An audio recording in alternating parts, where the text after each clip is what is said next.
So today we have Murray versus Matt. Matt playing Seong-Mi-Na still, and Murray now has changed to playing as Geoffrey. So we'll just highlight over both characters, give everybody a little look at what's happening while Matt plays out his turn. Officer Geoffrey, 6 hand size, 26 health, has a couple of responses, first forms and stuff like that. And Seong-Mi-Na, the absolute destroyer of worlds right now, 5 hand size, 31 health. So he starts off with a OG Mecha Ninja, goes into Never a Day Without Training, gets the plus check on the Scarlet Thunder. So we'll see how this goes. Everything's recording well enough, so we're good to go. Cool. So let's see what Murray does. So while Murray's doing his turn, we'll kind of go through Geoffrey for those that actually don't know what he does, and we'll highlight this character a bit. So he's got a once per turn. After an attack is played, it gains flash. If you have no cards in your hand, you may reduce its damage to 0. So this is pretty cool setup. And then the first forms, commit 1 card in your opponent's difficulty X or less. X equals the number of characters in your staging area. So Murray starts off with a nearly consumed and then goes into a radical Edward. Now he's going into the, obviously 7th cross is a promo card, which I always forget, a moment of rest, yep. And then ridden the world of outsiders. And he's good, and he's going for another moment of rest. Checks the 3 this time, so that one fails sadly. But still a build of 4 and gets at least one of the moment of rest out. So a pretty successful turn to start off with. That will give him some pretty decent setup. Obviously the good thing with Geoffrey, especially in this scenario, is actually that it might be a very good combat to Seong-Mi-Na in general. Being able to like block with something and then actually give the other thing flash as such. Obviously with his response, with the once per turn against flash. Face no cards in hand as well, it's doing 0 damage as well. So we've actually seen this deck being played a few times before in the past. Once he played it against Mike Hardman, and did pretty well with it. Doing obviously like kind of holding a lot less cards than you would think would be needed, and basically blocked a bunch of stuff by giving it flash and having no damage done on the once per turn. On top of this though, he has gave it flash and then just goes straight into the block step and blocks it pretty solidly and hits him with breaker 2. So he's going to pass the check, which it does. Takes the partial damage, hits him with some breaker 2, which is, that's really rough. This is the kind of game changer as such on playing against Seong-Mi-Na, against especially the 5 hand. If you can deny that little bit of interaction, she might struggle a little bit at times. So obviously that breaker 2 forced them out to playing a 0 diff and then playing a common grunt, which is a solid defensive card. There'll be no hassles there. He's going to have a card to and from the staging area to block with. That's obviously got breaker as well. But on top of that, it'll just be quite interesting to see the play that he goes for. So again, Murray kind of like more than likely will be heavily building into deadlock, and will probably be basically building out his hand as much as possible to have just ultra defensive pieces. So already we can see there's a refusing to let go, there's a Daughter of the Bladed Rod, and now there's is it Resurrected Evil's the new one. So just playing out a bunch of cards. Obviously now plays out Profane Voice of Reason this time. I was going to say that's Profane Sanctuary, that's the one that Matt played. And then there comes the other Moment of Rest. So at this point as well, it's one of those ones, he's got the Moment of Rest out, which means that he's actually going to be able to use this so effectively, obviously because it's a 7th cross character. So Moment of Rest is a response, and it's a flip. After you play a character card that you could normally attach to your character, add it to your staging area. So he's now going to be able to do really effective blocks with Geoffrey, 1 dot or 2 dot, how many he's playing. On top of that, if he really wants to, and he's playing obviously his attacks, he can give them gauge to whatever the printed damage is. So he gets a lot of good options. But already you can see what's that, 3, 6, 9, 10 odd cards out. Matt now playing into an Ivy Blade, going in for the next card being a Power Cycle. Power Cycle he brings out because at the end of the day he wants to be able to bring up the reductions to the pool. So Matt building a wee bit, but obviously he's having to hold a lot as well. Matt will have to definitely go in for like quite the kill turn against Geoffrey, since one of the attacks is going to get hit with flash. So a lot of his setup has to be very well timed in these attacks. So now Geoffrey does his first form and he commits the Power Cycle. So now he's building I always forget this card called Resurrected Revenant. So again, just building a lot of pieces that allow him to pick up things up. Obviously he's playing a $500 shades that's going to allow him to commit some stuff. And then he's playing Mega Man as well, Suspicious of Mr. X, and then a Marion of Age, then Ageless and Wise. So there we go, we know he's definitely playing a bunch of the different Geoffreys, 1 and 2 dots. But already well into deadlock, I'm pretty sure, by quite a bit. What's that? 3, 6, 9, 10, 11, 12, then 14 cards, so 3 into deadlock. But 3 into deadlock with some unbelievably horrendous amount of defense. So goes with Resurrected Evil to commit out Power Cycle. So Matt's not going to be able to bring up that reduction from the discard pile. Allowing that sit still is going to be pretty effective. So now he goes in for the Seong-Mi-Na new style, Scarlet Meteor, and it'll just be interesting to see whether or not. So obviously Matt gets first response. First response that he can do basically would be Ivy Blade. So it'll be quite interesting if he does that for the speed. Let's see, I think he is. Yep, so he does. So he's going to reveal it. Loses 2, reveals it, and if it's 2 or fewer keywords, he gets the +2 speed. So he gets the +2 speed. So that's pretty sorted there.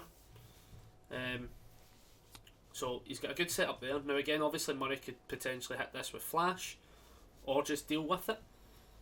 So it'll be quite interesting to see what happens actually. This will all just come down to what Murray has in hand as well, because at the end of the day, a decent block's a decent block, and it's not as if he's not going to be able to force a bit of check here. So let's see what happens. So I think he gave it Flash and just took the damage, took the 5. So fair enough, definitely helps out. Obviously he's still got a card in hand, so see what he does.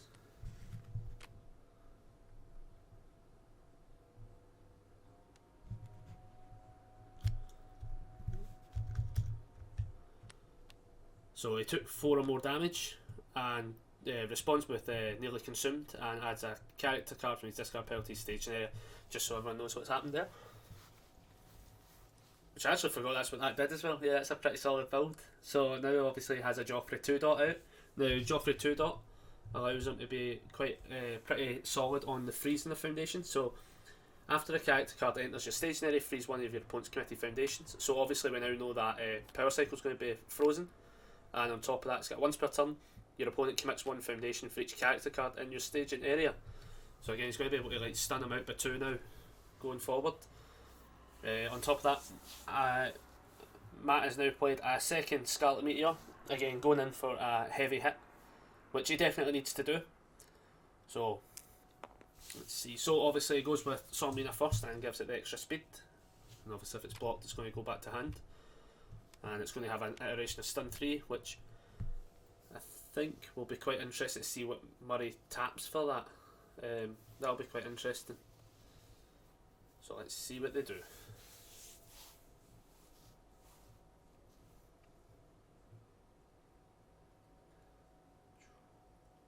Yeah, this will be quite interesting actually. So obviously there's plenty of stuff for Murray to stun, and there's plenty of effects in general. Obviously he's got quite a few things he can commit without really having to worry about them. He can still probably pass this check. Again, this is another one where he might not actually want to take a lot of damage. This might put him down a bit. Obviously at this point in time, Matt plays Seong-Mi-Na's in hand. So he destroys a Mecha Ninja and he builds Key to Humanity, is it? Yep, builds a Key to Humanity. So Key to Humanity has got to add an asset you could normally play from a discard pile to the staging area, destroy it during the end phase. Twice per turn, your attack gets +2 damage if you have 1 or more assets in play. So again, he's obviously going to be able to do that for the damage, and if he really wanted to, he could obviously add another asset to the pool to do something, but I think Matt only plays those 3. I think he also plays potentially what's the one called, United Kingdom of Smash as well. So it would just come down to if he really wanted it out for that one turn, but I doubt he'd need it. So let's see what he does at this point. So we'll see. So obviously going for the commit on Suspicious. Commit 1 card in the opponent's staging area with printed X equals the number of characters in the staging area. So he's basically got a lot of pieces out that are going to pretty much stun out Matt. Obviously now Matt does the stun 3 now, but at this point Murray has pretty effectively locked down Matt's staging area, and then he refuses to let go, resets it to printed damage, and then minuses 2 damage to it. So now he only has to worry about taking 3 damage potentially. Don't see any other mitigations of damage really set up, so chances are he's going to take 3. That card's going to stay in pool. At that point, this is going to extremely lock down the potential options for Matt going forward, with only a foundation ready to go. Obviously, he's now using the Powerful, and he's nuked Scarlet Meteor, and he also then just used 1 momentum, so he's getting 8 power to this from the Powerful 4. So pretty good going. Obviously, that's just, he's obviously baited out the refusing to let go, obviously having that access there to Powerful 4. So this is quite interesting. So it can still do a lot of damage. This is now up at 11 damage. This would put Murray down to 7. So this will be all or nothing. This is probably something Murray will now have to block, but at the same time as blocking, this is something he could probably quite happily block with. Look, there we go. So he's got Demon Realm Awakening to block with. So oh no, sorry, not a Demon Realm Awakening. He plays Demon Realm Awakening to give it -3 damage because of its keywords. Then he draws a card. Yeah, fair enough. So pretty good going. So again, this Scarlet Meteor's now what, 8 high 8. So still a lot of damage on there. Still a lot of damage. Could put him down to 10. And he elects to just take the 10. Or the 8, sorry, I should say. Down to 10.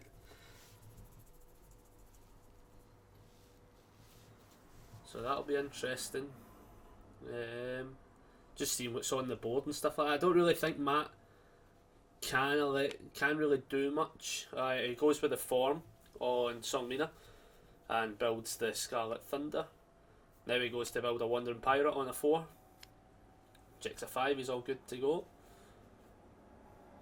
And then that's him there. So Murray definitely weathering the storm there, but pretty aggressive attacking, even just from 2 attacks. Obviously, he didn't get to fully utilise Seong-Mi-Na, just out of the fact that there's a lot of defensive pieces in that play. Obviously, Power Cycle has been frozen, so it's not readying up. It wouldn't have readied up at the start, so let's see what else he does. Now, obviously, he can do like Wandering Pirate to ready stuff up if he commits it, and we're all good there. So obviously, frozen effects are now out of the way, don't have to worry about them. So we'll just see what he does. It'll be quite interesting, because obviously at this point now, Matt's not holding a lot of cards in hand, so Murray could probably go on for quite a lethal hit. Obviously he has to kind of whittle down that 29 health at some point.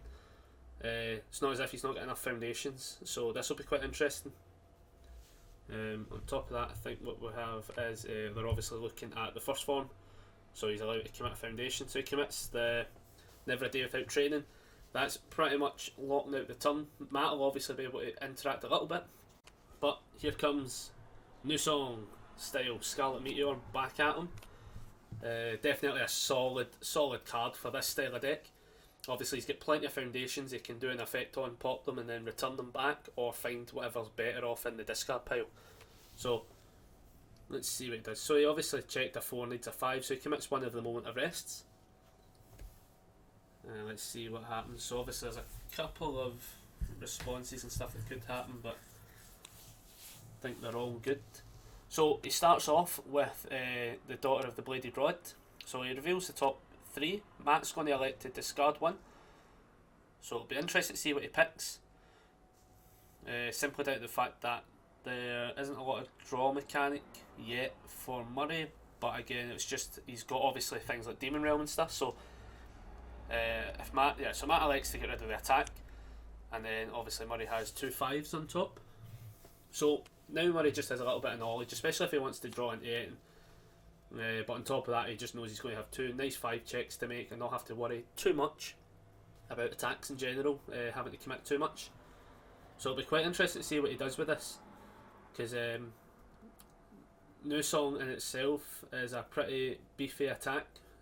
So let's see. So he goes for +2/+2 on the next attack, and he's just setting them up. So let's see what he does. So obviously he could still then flip it, for instance, and he does. So he flips it so that Scarlet Meteor itself gets +1 speed, +1 damage. So pretty decent setup. On top of that, obviously he's not even used Scarlet Meteor yet, so like if he wants to, he could possibly pop it, return it, and he's probably going to just return it back maybe, unless there's a better card.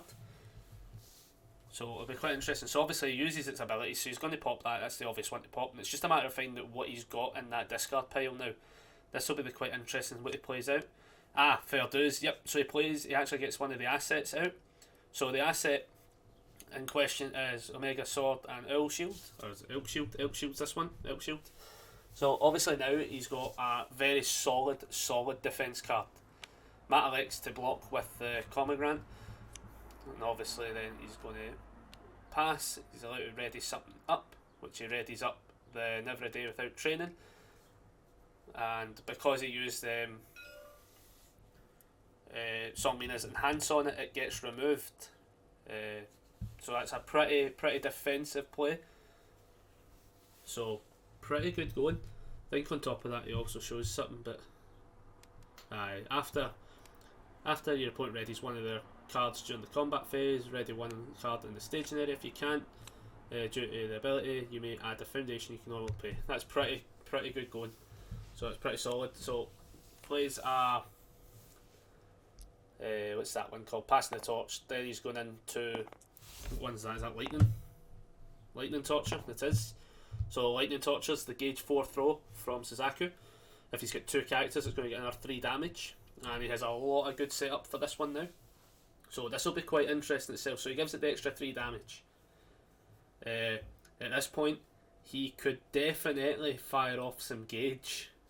So he does. He goes and flips. It's going to have 2 iterations of gauge 4, because it's got gauge 4 to start with, and it actually gets printed gauge. So it's another two gauge 4s. Now it's at 3 gauge 4s. So this is now going to be pretty disgusting stuff if he gets all these character cards out as such, because this is potential for 3 character cards to pop out. At that point, Murray's going to be able to pretty drastically lock down what he needs out the road. Obviously with the form, because he needs to be able to affect some stuff, but most of the time he just needs something on a 2. But at the same time as well, he's going to be able to freeze potentially like 3 cards here. So damage goes through. It does take a big chunk. It does take the full 9 damage.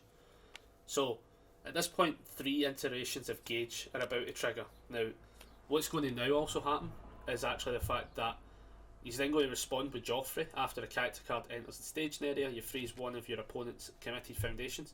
So he can pop that off like 3 times and basically like lock out Matt from now readying up stuff in his turn. So more than likely he's going to hit the Power Cycle. Obviously he hits the Wandering Pirate and then hits the key, gets his deck a reshuffle. So at this point, Matt getting into his turn, if he gets to there, which he probably will, he's only going to have 2 ready foundations. So his turn's going to already be quite drastic in the sense of he might have to play a little bit differently. On top of that, then another Ridden the World of Outsiders and the Last of His King get played out, and an Albion. Oh, right, okay, so I was actually expecting to see that sooner, obviously, because Albion's a pretty solid card for the idea of Geoffrey in general, with it being able to commit and give your attack gauge 3, and obviously it gives -2 difficulty and +2 damage. So yeah, pretty solid lineup. As you can see, there is a pretty let's put it bluntly, drastic difference in staging areas right now. At the same point as that, at this point Murray has built possibly into double deadlock, and Matt will then what's going to happen is he gets hit with Resurrected Evil, and it's Scarlet Thunder that gets committed.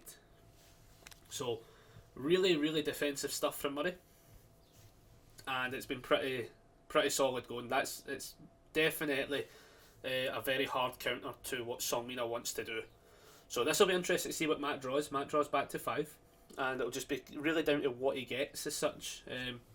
If he sees a lot of attacks, he might have to play a couple out just to get them out, but what he has to now play into is the fact that one of his attacks is going to get flash and then deal 0 damage. So that's going to be rough because Murray has no cards in hand, so that one card that gets hit with flash is just a complete no-go kind of card. So as we say, he's going to get check a 5, which he checks his 2. Obviously, got to remember Matt plays a couple of 2s in this deck. So he checks a 2, which is actually going to force him to actually commit all 3 things, or in this case, he's had to sadly pass his full turn. That is pretty disgusting. That's rough. Yeah, that's rough. I forgot Matt played a lot of 2s as well. Now at this point, Murray just draws back up to hand size at his 6, and he's kind of got free reign almost to this. Matt obviously still has 4 cards in hand, so he's got some block stuff. The first form triggers off of Geoffrey and commits a foundation, so now he's already down to 1 foundation, being Profane Sanctuary, and Murray has too many cards to name individually at this point, so that's pretty rough going for Matt going into this. Again, Matt's at 20 health, Murray at 10, so starts his attack run off with Storm of Torment. So Storm of Torment's got Desperation 4, which is triggering. It's got Gauge 4, and it's got a discard of Momentum to search your deck for 1 character card that shares a name with a stamp character and add it to the hand or staging area. Obviously, if he does this and discards the Momentum, he's obviously going to be able to then get Geoffrey out on top and then respond with Geoffrey, so he's going to continue to do a lot of freeze. Ultimately, what's happening here is he's going to freeze out more than likely, like probably maybe the one. I think he would probably have to hit the Wandering Pirate first, just for safety. So adds a Geoffrey and then he'll respond, and we'll see what he does. So at the start of the phase as well, what they're just doing there is that Wandering Pirate would have triggered and readied up something as it comes out. So what he's done is he's then affected the power cycle instead. So at the end of the day, these are casual games. Just they're casual in a light format as such. So there's no big serious play. Things can get taken back if there's a wee misplays here and there. So there's no real issue as that sort of thing. So it's pretty good that way. On top of that, obviously this card, if there's at least 2 characters in the staging area, a discard pile, it'll discard after it resolves. So again, that's pretty solid in itself. So it's going to clear itself in the pool and deal less of a problem to him. On top of that, he's got he's in desperation. Sorry, so he gets the 2 damage that was from Last of His Kind. So pretty easy going. Obviously, the attack itself is doing 5 damage, so 7 damage now. So again, the damage is going to start coming up now. So this will be interesting. At this point, obviously now, he then gets to do a little bit of committing. On, I think it's this one. Yep, there it is. Once per turn, your opponent commits 1 foundation for each character in the staging area, so that's just completely locked down quite a few, because there's like 6 characters currently. So he commits everything out, and Wandering Pirate triggers for its 2nd time, which is how he readies up Key to Humanity. So pretty easy going, but I mean that's already 6 characters. That's a pretty effective lockdown. That's a good stun in itself. So 5 mid, 7 damage, elects to take the 7 damage, goes down to 13, and then that attack then resolves and it removes itself, or it discards itself I should say, more than it, discards itself, so clears itself in the pool. Matt down to 13. Now he's obviously off. This is rough going, so now he's playing a Forbidden Moonset, one of the more powerful cards in the meta. Obviously it's going to lose safe and gain powerful 5. On top of that, add 1 of your opponent's foundations to the hand. And if you have 6 of your foundations, lol, you would get momentum in this scenario. He ain't. So it's just debuilt Matt's only ready foundation, which was Key to Humanity. So pretty rough going. Let's see. So again, obviously gets to use Last of His Kind with the Desperation and gives it 2 damage. So this is rough going because this is just going to do a lot of attack. It's 3 high, so he's definitely going to have a block potentially for it. I'm trying to remember if Key to Humanity is a high block or not. But again, it's 8 damage on this. He then goes for Albion. He's going to give it Gauge 3. But the real reason he'll be doing it overall is simply down to the fact that it's -2 difficulty the next attack and +2 damage. So he's going to still get the option to Gauge potentially and get a character. If he does do that, then he's going to be able to lock out another card with the freeze effect. So Matt's then going to play a block on a 5 mid. So it's a partial, but he checks that 2. That's absolutely rough going. Takes the full 8, goes down to 5. That's pretty rough going. That's rough going. So again, this is just a matter of, does Murray have another attack in hand? Which he does. This time he has Ashen Claws. Action clauses get its enhanced, which is freeze one of your opponent's committed foundations. So he's probably going to hit the Wandering Pirate more than likely. And it's got a deadlock enhance that he can't use yet, because Matt probably won't get to that stage of things. So this will be quite interesting. So let's see what he does. So yeah, goes and freezes. That's pretty rough going. Again, for the purpose of this one, Matt committed Ivy Blade with the Desperation enhanced to commit and draw a card. And then boom, yeah, he gets hit with Suspicious. Commit one of your opponent's cards in stationary. Obviously, it's any the character being 6 is affected, so he's completely. This is pretty rough going. That's rough. So at this point, Murray just flips the Ridden the World of Outsiders for the +1/+1. So it's already had 2 damage from Last of His Kind. It's now doing currently, what's that, 7 damage on a pretty decent, what's that, 4 high, decent 5, checks it. Takes 4, goes down to 1. That's, oh, this is actually quite intense now. Does he have another attack? Oh, he might have dodged a bullet. Matt might have dodged a bullet. Whether or not he can build back from it is to be seen. And Murray now plays out a new rival and Hacker Extraordinaire and another Never a Day Without Training. So now that's a pretty beef turn. Yeah, so he builds a momentum. Probably builds 2 because they both did damage. Yeah, he does. Builds 3 more foundations and there's just an absolute wall. I mean, this is a proper defensive wall right now, guys, to watch.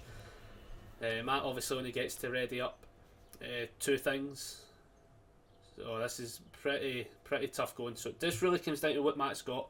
At this point, I think what happened pretty early in the game was Matt got pretty harshly hit with some commit effects and a hit with a heavy breaker early in the game.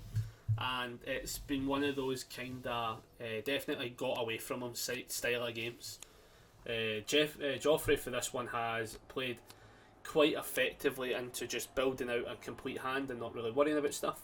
So Matt then builds 2 things. He builds his key back again, which doesn't have a block, which is fair, good to know now I've seen it, and builds the Commigrant again. So again, he's got a card there that he can block with, but Murray has a couple of effects in play where he could commit it out at the end of the day, so it's pretty rough going. Yeah, so it'll be pretty interesting to see what he does. So has 1 block, has 3 in hand. Just a matter of finding out what they do. So I think that's what they're looking at. The first form, obviously, for Geoffrey. He's seeing what he wants to affect. So at this point, he's got complete free reign as well. At the end of the day, he's got currently 6. So it is just commit 1 card in your opponent's staging area. So again, he hits the Wandering Pirate, which is probably the best thing to do because he can't really do the response yet. It kind of locks it out of play in that light. So then he goes in for the Lightning Torture. Again, this is obviously a throw. So this will just be a matter of, does Matt have any Omni blocks or anything in the way of dealing with it? I'm pretty sure he doesn't, but so just a matter of finding it. Nah. Yep, so he takes game 1. Murray takes game 1. Yeah. And then I wasn't too sure if Matt had an Omni block or anything like that. He might have, but as far as I could remember, I don't remember him having one. So Murray takes game 1. And we'll go into the setup of game 2. So, takeaways from round 1. Matt got hit pretty aggressively with just being outbuilt. A bit of a tough one for him to play against. At the end of the day, this Geoffrey's is actually quite a different character, I think, to play against, in the sense that response in itself, or the first form, and then the responses are pretty nasty stuff. Obviously, that once per turn giving something flash, and if he's got no cards in hand, he's doing 0 damage with it.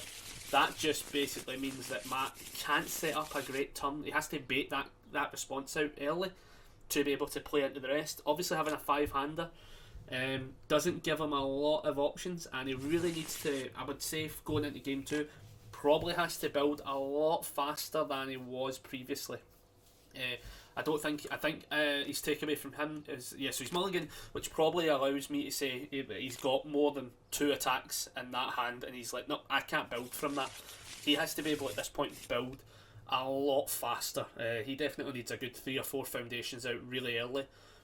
Just out the fact that if that setup happens again for Murray playing as Geoffrey, he's going to get hit with those stun effects basically, committing them out and then freezing them and stuff like that. And that was pretty much the almost sealed fate, bar the pun, of Matt in the last game, was just that fact that it got away from him. He was just not getting a lot of things. In the chat they are saying they think they might have lost the voice chat. I think they are using Discord still. Like most people are still using Discord, so I think there is a few issues still with it. We all live in random areas and stuff like that. We're watching some of the pings bouncing about on the top right, so it'll be interesting to see what happens. So far it seems alright. Sometimes it just disconnects for a wee bit and they're good to go, so usually they'll just wait until they're ready, back and talking again, and then play out.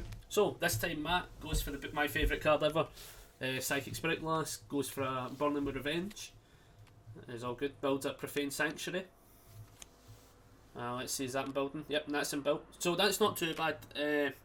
Whatever he had in that second hand was probably better than the first one. But again, he's built 2, so it'll be interesting. Obviously the Profane Sanctuary gets committed first, so that's the first form out the road. And then obviously Murray is now going in for a bit of a build turn, so builds a Resurrected Evil. Oh, this will be pretty disgusting. Going builds another Resurrected Evil. So obviously Resurrected Evil is going to allow him to commit a few cards, and then builds a Daughter of the Bladed Rod. Okay, obviously commits Geoffrey to pass that one. Looking to see, is he going to build anything else? My favourite card ever. Goro will remember this. Which one? Which one, Saber? I'm assuming you are talking about Resurrected Evil, because I thoroughly enjoy that card. So then he obviously then builds out Aswell's Little Doll. That's an interesting play actually for Aswell's Little Doll. Obviously it'll probably be for the... I could remove it if he wants, but the 5 check's pretty decent. After opponent adds a foundation, yeah, he commits it. Okay, so it just allows that kind of lockout as well. Okay, so this will be quite interesting. Gets a good few options. Obviously Resurrected comes out, and Resurrected obviously when he then commits it, and he commits a card, we'll highlight this one. It's after the opponent's ready step, commit 1, X equals the amount of character. So obviously you can only actually hit the Profane Sanctuary now, which is fair enough. It's still something. At the end of the day, it's one less card for Matt. Matt at this point really should be looking at building. I think that would be the... Hopefully he draws into it well enough, but I would really say he needs a build turn. He shouldn't be rushing about unless he's got at least 4 or 5 cards in that pool. So he might have to play a few things out, but we'll see what he does. So, goes in for Ice Dragon, Shiaru, or whatever it's called. And we'll see what he does. So, gets the +3 speed. Obviously, if it's going to get then stun 3, and if it deals... if it's completely blocked, it'll get put back to hand. So, pretty decent stuff there so far. At this point, we have the stun 3 come into play. So... Pretty rough going, but again, this is the early games, so Murray is allowed to take some damage. At this point, the Daughters of the Bladed Rod reveals the top 3. Matt's going to pick which one to discard, and it'll be really interesting to see what he picks.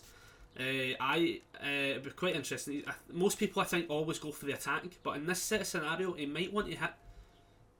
Oh, it's a really tough choice. He still likes to hit the attack, but it's a really tough choice because obviously Michael has access to a little bit of draw power. And at the same time as well, on top of the draw power as well, the more foundations he plays out, the better. I mean, at this point, we're looking at this style of Murray playing this game. Doesn't want a hand, so interesting. Yeah, gets rid of obviously the Forbidden Moonset, which overall probably is the best pick in the scenario for the turn going forward. If he hasn't got a lot to build with after this attack, will be the difference maker. Obviously, Forbidden just adds a card back to the opponent's hand and stuff. So. Yeah, that probably is the best pick, but it's a rough pick in the sense that it's just going to give a few foundations to Murray to just play out. So that's interesting. So Murray takes the hit. So we'll see what he does from now. So goes for another attack, goes for a 6 check, checks a 5, has 1 to commit for it, so he's all good to go, and passes for the Scarlet Meteor. So pretty beefy stuff here. Obviously it wasn't blocked, the Ice Dragon wasn't blocked, so it didn't get back to hand. But this will be quite interesting to see how this goes out. Obviously he can pop a foundation, build something. I wonder what he would build if he just builds a, what's it called, an asset, sorry. It'll be interesting to see what he does, because I actually don't know what he's checked so far, so we will have to see what he picks. But he blows up his Burning with Revenge, so we know he's bringing something out, and he goes for a Sense of Morals, which is fair dues. Obviously down to the fact that Geoffrey commits things, so he's got a trigger for it. So fairly decent start. He elects to blow up his asset, given the powerful 4 rating for it. So he's got another 4 damage, so he's now up to 9 damage. So this could potentially be just the I'm going to hit you turn. He might just have that attack run that he has to go for. That'll be quite interesting. And then, yeah, Murray takes the hit. So obviously then he forms and then rebuilds his Psychic Spirit Glass. So a pretty decent setup for that. Goes for another Profane Sanctuary and builds it and passes. So pretty sure he's left with 2 in hand. So gets 2 momentum, so he's got a good setup. Definitely did a lot of damage there. This could be a bit better for him this time round. Down to the fact that Murray has a nice setup, but possibly not the best of setups, depending on what he plays out now. This will be quite interesting to see what happens. So at this point, obviously, like, Matt can check 4s to obviously ready up stuff because of the Sense of Morals, so it'll be interesting to see what he does. Obviously he does with obviously Geoffrey's is the first form, so he doesn't do that because he can't. I think he could only affect the Profane Sanctuary anyway, so this will be interesting. Let's see what happens, guys. So plays the Ashen Claw, and obviously Ashen Claw is going to freeze the Profane Sanctuary. That's what the dice is on for. So pretty easy going. He's going to get a gauge 4 triggering off if he can get the damage through, and it's a 3 high attack, 4 damage. So this will be interesting, because this will be one of those kind of, does Matt allow the block, allow it to get blocked? Obviously I think he does Seong-Mi-Na's in hand, so if he does block with it, it will get removed. So he has to pass because he checks a 4, which is a bit rough, and it gets removed. Yep, so pretty easy defending there from Matt. But there comes that's rough. There comes another Ashen Claw, right? This could be a bit of a tough one now, because he's going to freeze that Sense of Morals, and now he's going to be allowed to potentially do a bit more setup as the game goes in. So this will be interesting. Matt then uses the enhance from pool, or the response on pool from Burning with Revenge, and builds it. So he's going to have something there, which is decent thinking. So he's going to have 2. He's going to have 2 foundations ready to go, depending on what else Murray then plays. But with those 2 cards frozen, that's pretty rough. Obviously they're frozen, so they can't get ready up at the start of the turn. But he could actually be triggering them if anything else was to happen. So gets a Geoffrey and freezes another foundation. That's rough going. That's pretty rough. So obviously the response is from Geoffrey 2, and then he just then goes for what's this one again? Mortal Resurrection. Let's see what else he builds it. Builds it Never a Day Without Training, and checks a 6. So he's all good there. Builds an Ageless and Wise. So all cards we had seen from the 2, and tries to build out a Geoffrey and fails. But again, tries to build out the Geoffrey simply down to the fact he doesn't want cards in hand. So fairly decent. Because obviously that Geoffrey can get found in so many formats. So then what he does is he commits Resurrected Evil, and he commits out the Psychic Spirit Glass. So that's pretty decent. That's a decent play. That allows some options a wee bit. I'm trying to really think what he could have done with that, because obviously the form's got no hands, so just starts to commit the 8 now, I think, at this point, since he can. So Matt plays a True Identity. That's a decent card to get out. Plays his Wandering Pirate. So he's got 2 really powerful foundations to go. See what else he now goes to play a Power Cycle. And does he pass there at 3? This will be interesting. Let's see what he does. So,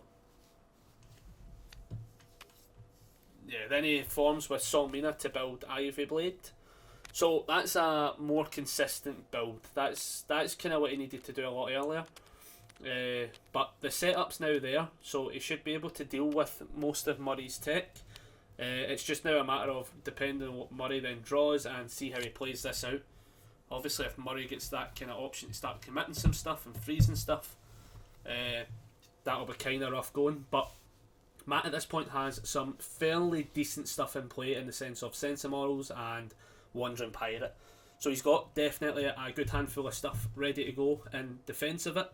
So let's see what he does. This will be interesting. So here we go. See what he does.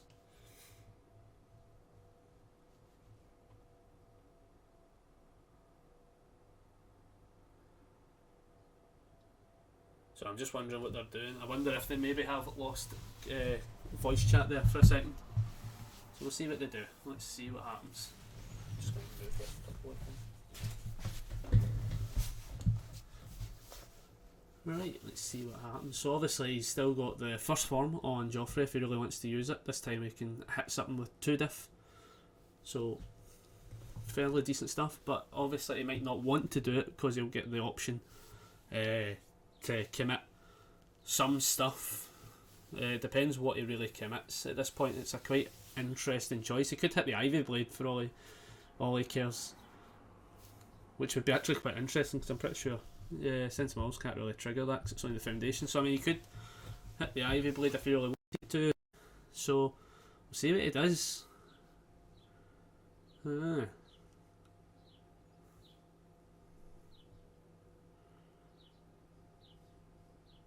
So they're having a look about. I'm not entirely sure now what they are exactly doing. Pretty sure there's nothing out. I'm wondering what they're interacting with. It's not resurrected, is it? No. I wonder what they're. I wonder. We'll have to find out. So they might actually have just disconnected on the chat itself. So we'll have to find it. So here we go. Because what seems to happen a few times as well is when people disconnect and stuff like that from chat, like the voice goes for quite a while sometimes. So he goes with the first form. I think that's them back in action. Goes with first form and commits the true identity. So pretty easy going for that first form. Checks a 3 on Seong-Mi-Na's Scarlet Meteor.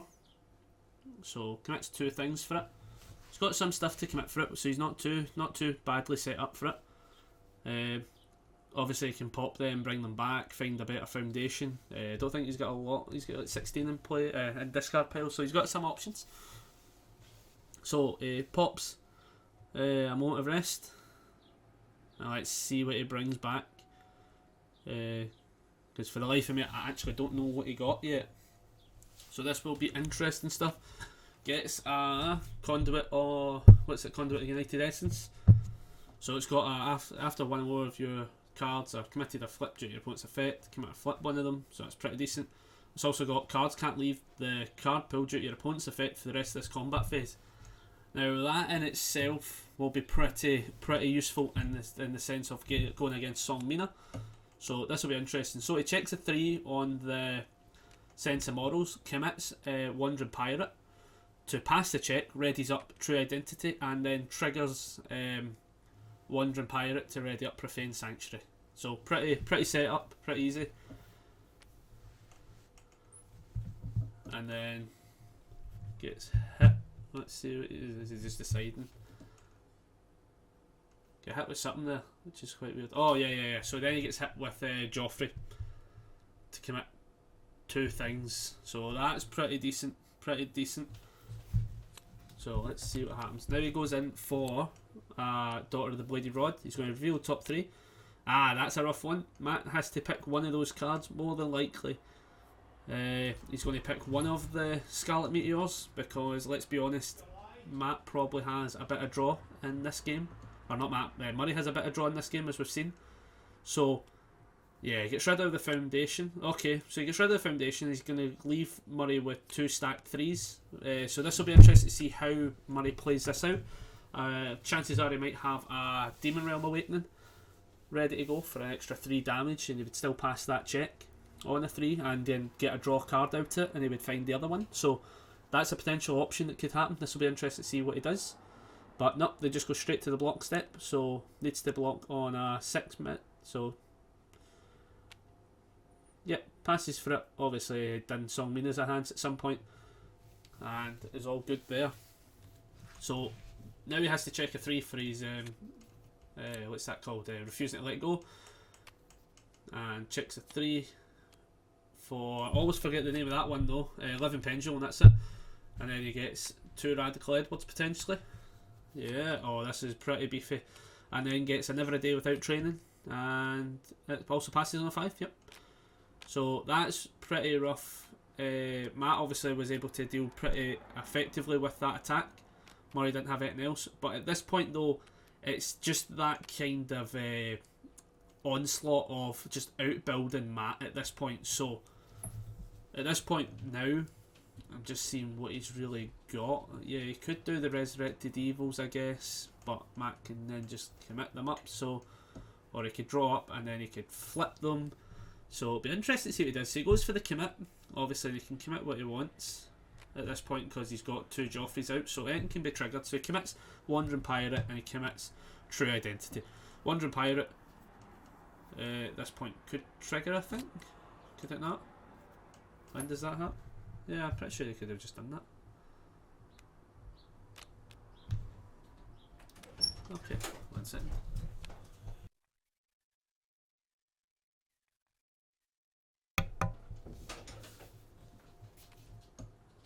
Okay, so I'm not entirely too sure why he didn't respond with Wandering Pirates, but we'll find out that later on.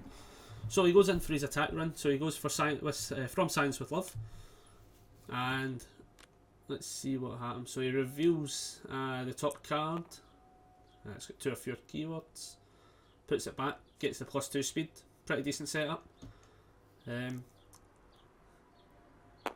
Oh, too many interactions with the dice there, but he's all good. So gets hit with -5 damage. Where the hell did that come from?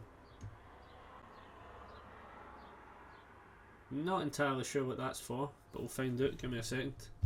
So from this, no, that's just for da. Yeah, I have no idea what the dice is there for. We'll have to figure that one out in a second.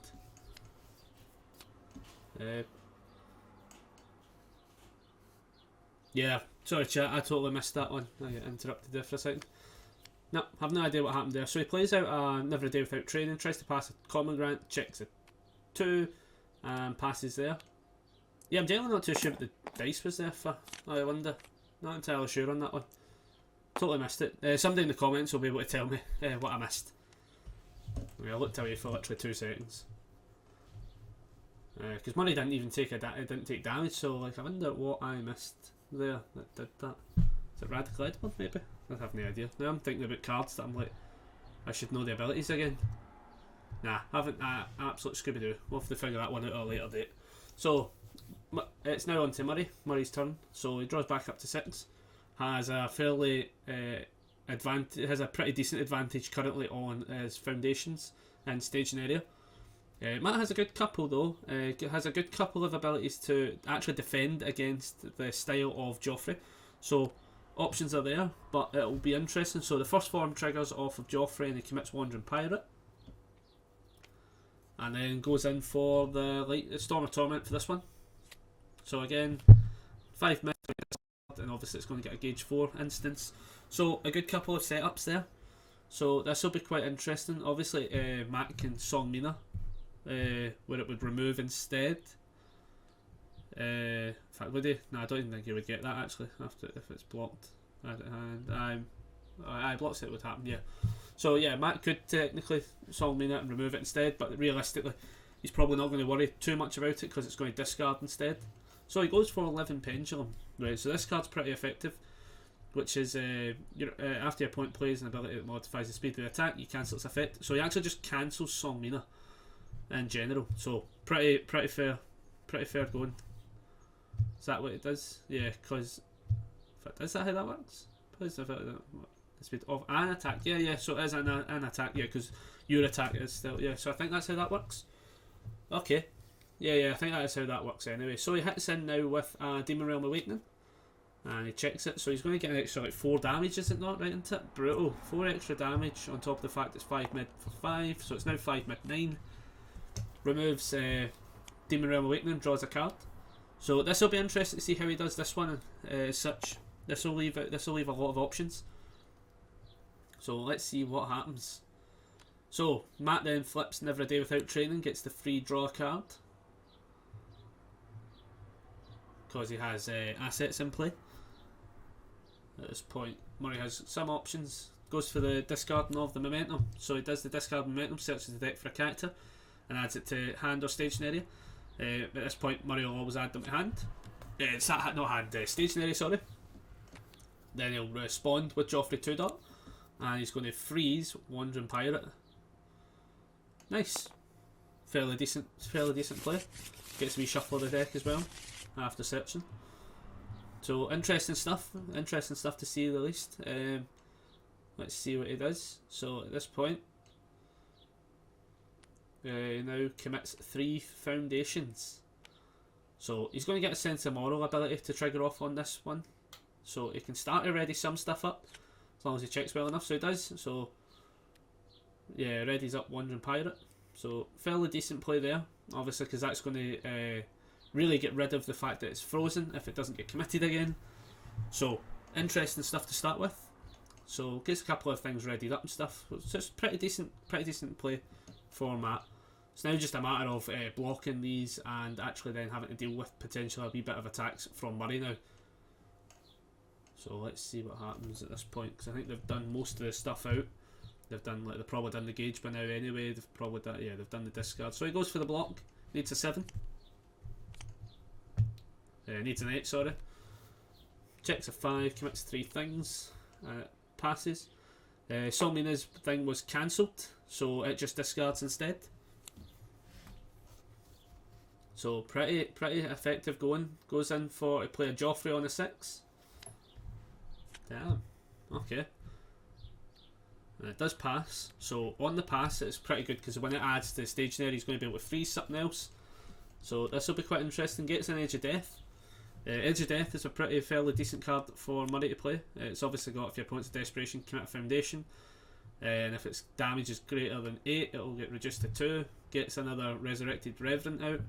So he's building up. Builds Passing the Torch, which is super effective for him. And Ridden the World of Outsiders. My goodness. Doesn't pass that one, but he gets the rest. He's then going to respond with the Geoffrey when it triggers to freeze something. So probably freezing the power cycle. It's really all that's really there that he has to worry about, because obviously at the end of the day things like Sense of Morals is playable well committed, so there's no real issue in that no point in hitting that as such. So the frozen stuff comes off to get rid of all these dice. So this will be interesting to see now what he does, because obviously Murray still had the Resurrected Evils kicking about and stuff like that. He's not been able to utilise them fully since Sense of Morals and Wandering Pirate came out so early. But at the same time as well, he gets a couple of options in the fact that he can actually hit those assets. And I think that's the biggest takeaway from this, is that those assets are not safe and are a lot harder to defend against Resurrected Evils in general. But again, he goes and commits the Wandering Pirate. So he just starts that because essentially he wants... I think sometimes he's kind of just wanting Matt to trigger off more of the Wandering Pirate abilities, just so he has to then rely on the checks of Sense of Morals when he starts doing stuff. So he commits a bunch of stuff out and he gets the 2 Wandering Pirates committed, so pretty decent going there. So let's see what Matt can do. So obviously at this point Matt has him down to 12 health, had him down there from in the early going in game 2, but hasn't really been able to fully capitalise on getting any further on that fact. At the same time as well, I think he's having to play out his hands really cautiously, as Murray is outbuilding him a wee bit now and is pretty aggressively setting up that defensive structure. So he's going in to start with a new song style Scarlet Meteor. checks a 5, and he's all good to go. So this'll be the potential turn. If he starts this attack, he needs to get a good turn. So does the Ivy Blade, and he gets the 2 speed on it. So okay, so we also know he's got a 3 check there. So this will be quite interesting, because at this point as well, does he really want that 3 check there? This will come down to what he needs. So here we go. Ah, right. So what he there did, I think, is that was. I think he did that's what he did the first time. I figured it out, guys. We're good. He did the response once per turn after it was played. Yeah, I think he got his response first, then he does it, so it's going to deal no damage. Right, we figured out what happened in that previous attack. Right, we got it sorted. There was a couple of, that's what I missed. So I missed that response from Matt, which is why it looked out of field. We've got it worked out. So he gave it flash, has no card in hand, 0 damage. Right, that's what the dice came out of for. Thank God we figured that out. Only took us 2 turns afterwards. Right, we're good. Right, let's see what happens.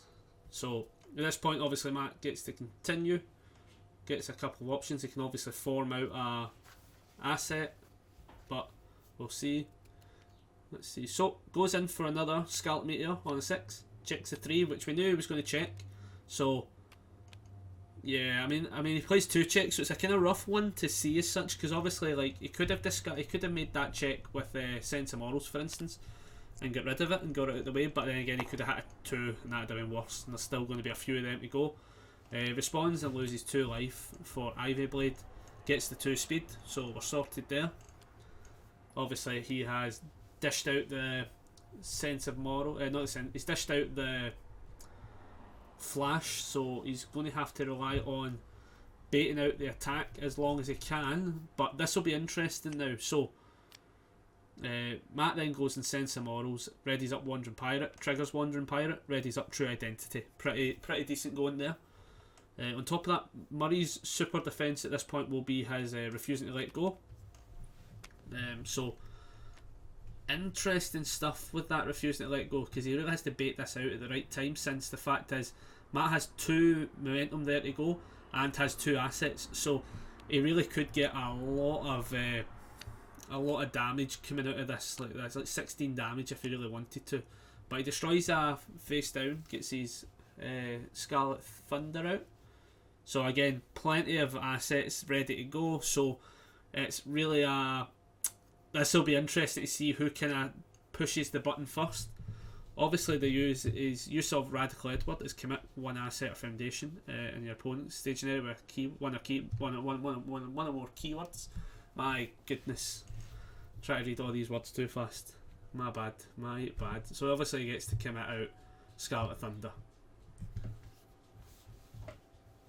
So let's see what else happens. So he's done that, he's committed another thing, which was what Matt then blew up. So this is interesting going,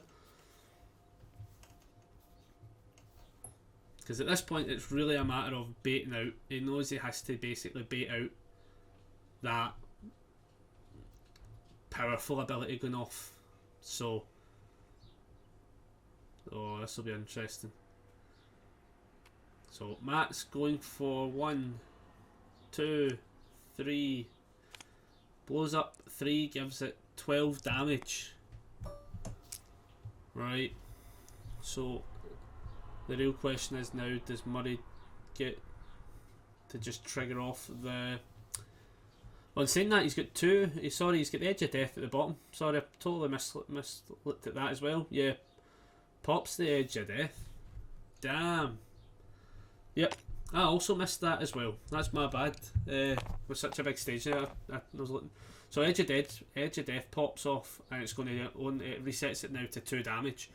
So that's even more effective as well. I had 2 outs there. I didn't even see that at the bottom. Had 2 outs, had an access to a potential draw of 2 cards. So even then, it could still be blocked. He had a good setup for that actually. Jeez. And he takes the damage, takes the 2. But at this point, Matt's got still a good number of cards ready to go, so if he really does have other attacks, he can definitely do it. It'll be interesting to see what he's got, actually. Now they're counting. Assuming there's a deadlock ability coming up soon. At least it looked like they were counting. What's Murray at? 3, 6, 9, 10, 12, 13, 14, 15. Comes in for From Science with Love. So, right, let's see. So this attack gains multiple X equals the number of face downs in your opponent's stage there. So he's not got any yet. And it's got an add the top X cards of your deck to your momentum equal the number of assets in play. Okay, so he could get 2 momentum from it. Potentially set up future attacks and future stuff. Or potentially if he has it. I don't think he plays a lot that actually forces the flip to happen on Murray's side. So the actual multiple's not going to be too grand. So this will be interesting to see how he does this. So let's see. So he obviously loses the 2 life, flips a card at the top, reveals it, has 2 or less keywords, gets 2 speed. So easy goings there for some speed. Nice bit of damage. Really wondering what he does with this at this point. He could still add a reduction to the pool. Makes a check, readies up True Identity. So yeah, so he's got a sense of morals there, which is an easy enough setup. He's got a lot of good stuff. He really has a lot of good stuff to defend against the style that is Geoffrey. Obviously he does the enhance where he gets the 2 momentum because he's got 2 assets. So pretty good going there, but at the end of the day it's still going to do what 5 damage, so it's going to put Murray to half health if it hits. It's still quite fast, about 6. See, it's one of those ones that's quite fast, but at the same time as well it's also at a point where it's like Murray has enough foundations ready to go, where at the end of the day if Murray really wants to, he could commit his passing the torch to draw 2 cards. So he's got a block there, but he takes the damage, and then now Matt goes in for Sasaki Offerings. 3 high, 6 damage, discard 1 card in your opponent's card pool, so that's fine, we don't have to worry about that. On the 4 check he gets to draw a card. On that though, he needed a 5, 6, 7, 8, checks a 5, commits 3, so okay. Fairly going in for this attack run to try and finish him off. So loses 2, reveals top card, gets 2 speed. At this point I can only imagine he's going to hit Power Cycle at some point. Obviously he's got the enhance from Sense Morals if he really needs that reduction out the pool, but I'm pretty sure there's one in the discard pile already. So he's definitely got access to it, and checks it with a sense and readies up something that's not been readied before, which I don't think is Eton, but he gets the check regardless. So gets the check off, which is all he really wants, because he wants that reduction basically out the way, because he can't at this point afford to check Eton worse. So at the same time as well, he had the check itself on a 4 to draw a card. But this will be interesting. I think this could potentially go Matt's way. Obviously Murray still has an out in the form of refusing to let go. Still has that there, so he still has an out. Just seeing what else he's got. He's got that, he's got the option to, let's see, so interesting. So see, now I feel as if I've missed something. How did Murray get that draw? Oh, he uses Resurrected the Reverend, didn't he? Aye. So yeah, fair dues. So he's got like the perfect high block for it. So 6, what's that, a 5, 6, 7 on a 7. Checks a 5, has to commit 2 things, he's good to go. Obviously he commits his character because the character's sealed. So yeah, he's in pretty decent lineup for that. Yeah, needed an 8, sorry. So commits 3. So fully blocked. Now this will be quite interesting. I'll be quite interested to see what Matt does from here, because it's not looking great. That was a pretty aggressive attack run though. Like, that was cool. Like, discards everything. Yeah, fair enough. Because at this point he's going to be close to hitting the cycle soon, 16. So yeah, he's getting closer to it, and he definitely wants to see some more attacks if he has to get to that stage. So he's at 17 life still. Matt's still in a fairly solid spot. It just happens to also be at the same time Murray as at one of those stages of building where he's getting enough cards, like he's getting enough defensive pieces.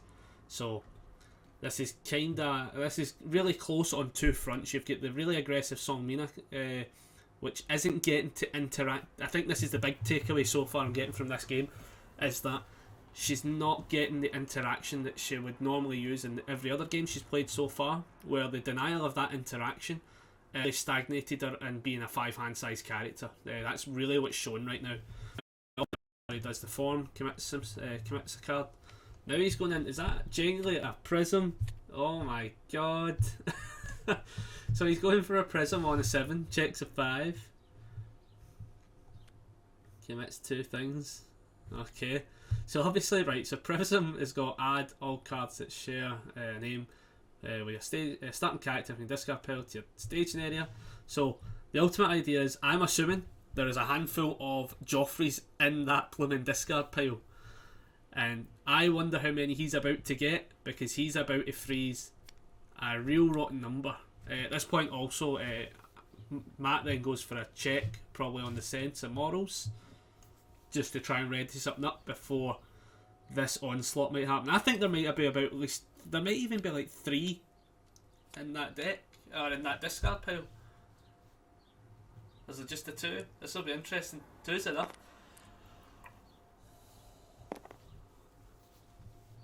So there was only 2, but 2's enough to have frozen 2 cards that he's then going to be able to then gauge with this character on a gauge 7, but it's 7 high.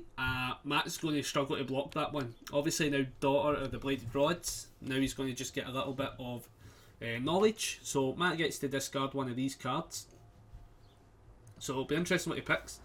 Probably the Resurrected Evil is what I'd pick, and just make sure that's never seen play, because at this point that's what's going to cause him issues if he starts getting mass turned off. But goes for the $500.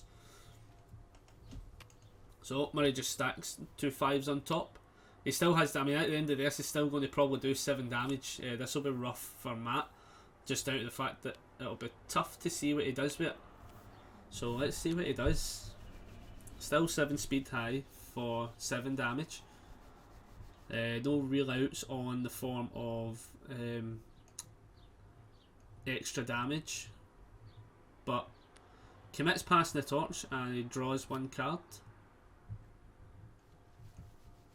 So we still know he's got a 5 check, which I'm pretty sure was the Bebop Blues is the bottom one. So let's see what he does. Especially if, I mean, because if he get, it might have been the Bebop Blues he draws into actually, because that would have been a good card to play out, simply down to the fact there's a lot of triggers Matt does that happen a couple of times a turn, especially things like that sense of morals and stuff like that, and then just committing the character for it is a nice wee turn off. So we'll see. So he builds another Resurrected Evil. Jeez, this will be pretty. Yeah, so Resurrected Evil into a Passing the Torch, into a Ridden World of Outsiders. Oh my goodness. So obviously Matt had to take the damage. He then has a Mega Sword. This time checks a 4, needed a 5, so he can commit something for it probably. Yeah, he does commit, because at the end of the day that's a really decent block. And then a Marion Age on a 6, checks a 5, commits 1 for it, depending on what he commits. Interesting stuff what he picked. Okay, yeah, commits a Daughter Blade Rod, tries to play a Moment of Rest on a 7, checks a 3, lets it fail. So builds that. That's pretty aggressive going. Jeez.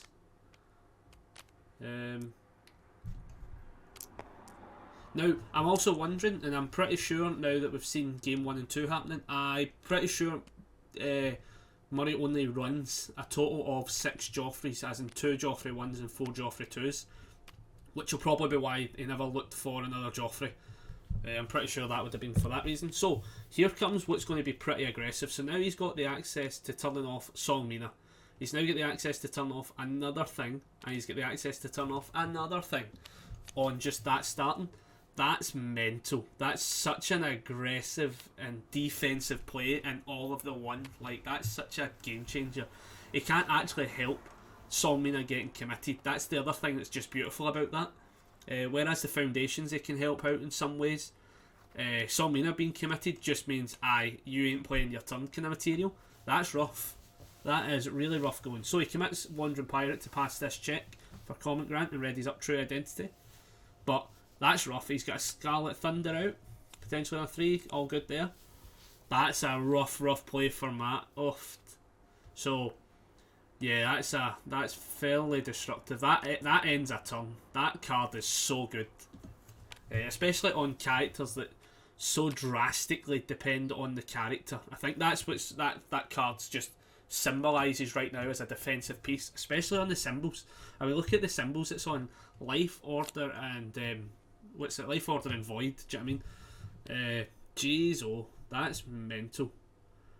Yeah, definitely. That's an aggress. That's such a cool card. That's done absolute wonders for this game, specifically this one, because that just literally, even if Matt only had attacks there, the chances of him playing them with the same effectiveness was pretty much not happening.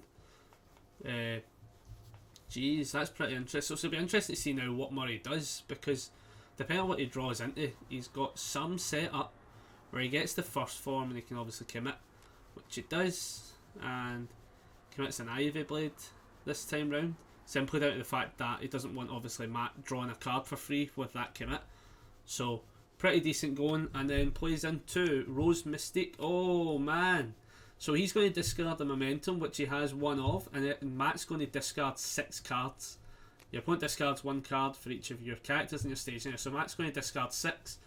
I don't want to change the camera angle annoyingly, but I'm pretty sure he's got like 2 in hand. So that's a pretty beast of a play. That's mental. I had 3 in hand, sorry, so he did have, I think he might have actually got that draw at some point. Right, okay, so I had 3 in hand, but again, that card just says nah to everything. Now he's going to be able to seal an opponent's foundation, which now gives him some real options. He could seal the Wandering Pirate, or he could seal the Sense of Morals and be in a really good spot for basically, oh my god, he's got so many cards he's going to be able to play. So Radical Edward, he's going to be able to commit the assets and stuff like that. He's still got like the seal to play.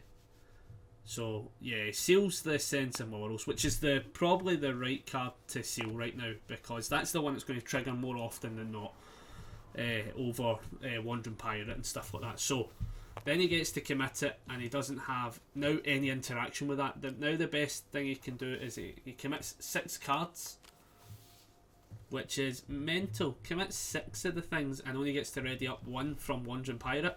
Readies up a Profane Sanctuary, but that's a hell of a turn. Like, yeah, jeez, that's one hell of a turn.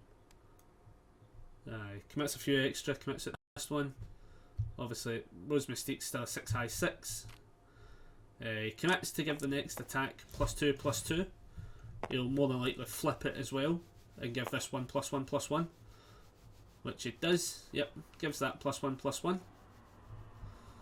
So I think I'll just look over. Yeah, so he takes. I think he's taking the damage. Yep, so he takes the damage down to 3 because that was up at 7 damage. Plays a Lightning Torture, checks it, and I think that'll all but seal Matt's fate, guys, as this attack's now going to be 4 mid for 6 damage. Even on the partial, he would still probably die from it, as I don't think he has any outs at this point. He has no hand.